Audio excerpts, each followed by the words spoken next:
Assalamualaikum warahmatullahi wabarakatuh. Alhamdulillahirabbil alamin. Allahumma shalli ala sayyidina Muhammad wa ala alihi wa ashabihi ajma'in. Amma ba'du, apa kabar saudara-saudaraku semua? Alhamdulillah, mudah-mudahan kita semua dalam keadaan sehat walafiat dan dapat menggunakan kesehatan kita untuk senantiasa meningkatkan kualitas ibadah kita kepada Allah Subhanahu wa taala. Saudaraku yang dimuliakan Allah Subhanahu wa taala, perjumpaan kita kali ini kita akan membahas seputar persoalan sakit. Siapa di antara kita yang ingin mengalami sakit? Tentu saja tidak ada orang ingin mengalami sakit. Tetapi sakit adalah merupakan sunatullah. Tidak ada seorang pun yang tidak mengalami sakit selama hidupnya. Pasti satu ketika dia akan mengalami sakit. Di dalam ilmu kesehatan disebutkan bahwa sakit itu adalah terganggunya salah satu organ tubuh. Tetapi sebenarnya di dalam kajian agama bahwa sakit ini luar biasa. Sebenarnya adalah bagian dari tanda cinta Allah Subhanahu wa taala kepada hambanya. Sangat boleh jadi hambanya jauh dari Allah Subhanahu wa taala, lalu Allah undang dirinya untuk hadir ke hadapannya, diundangnya dengan sakit yang dialaminya.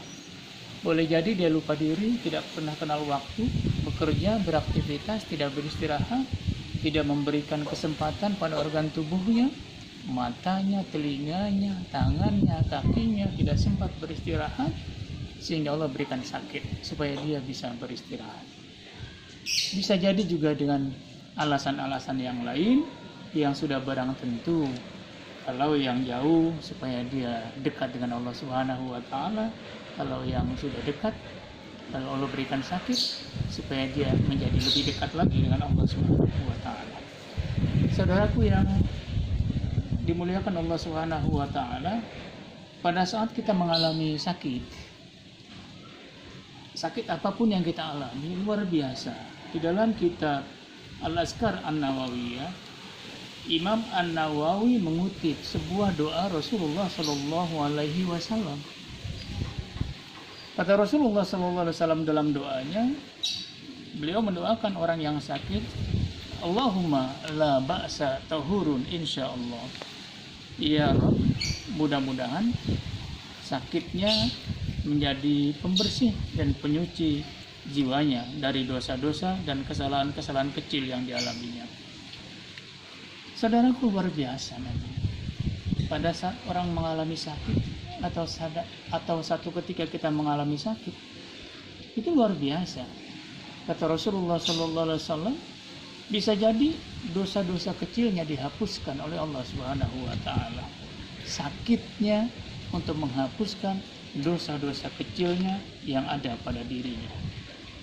Tapi lebih lanjut di dalam kitab ini disebutkan bahwa sakit yang seperti apa yang kira-kira bisa menghapuskan dosa kecil yang dimiliki oleh seseorang. Ada dua persyaratan.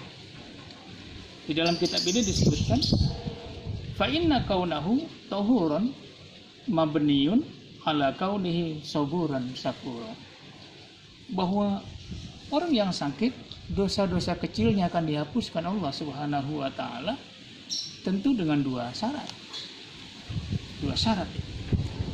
Dua S.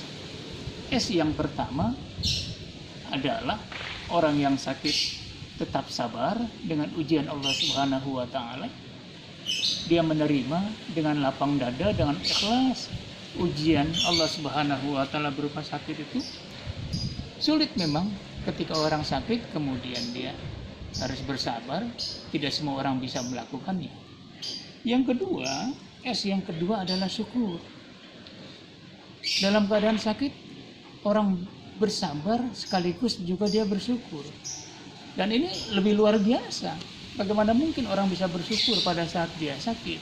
Tapi harus dipahami bahwa pada saat sakit kita tetap bersyukur karena kita sedang disayang Allah Subhanahu wa taala.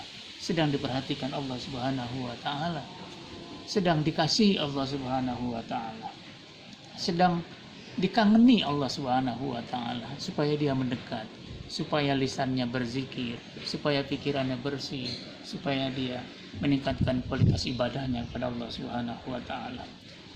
Saudaraku yang dimuliakan Allah Subhanahu wa taala, karenanya siapapun di antara kita yang mengalami sakit, baik sakit itu berat, ringan, atau biasa saja, ringan saja, maka tidak ada kata lain kalau kita ingin dosa-dosa kecil kita dihapuskan Allah Subhanahu wa taala pada saat kita sakit, maka tentu ada dua syarat yang mesti kita penuhi pada saat sakit itu. Yang pertama adalah sabar menerima ujian Allah Subhanahu wa taala. Yang kedua, jangan lupa kita tetap bersyukur dalam keadaan kita mengalami sakit sekalipun, karena kita sedang disayang, kita sedang diperhatikan, kita sedang dikasihi Allah Subhanahu wa taala. Mudah-mudahan bermanfaat buat kita semua. Wabillahi taufiq wal hidayah. Assalamualaikum warahmatullahi wabarakatuh.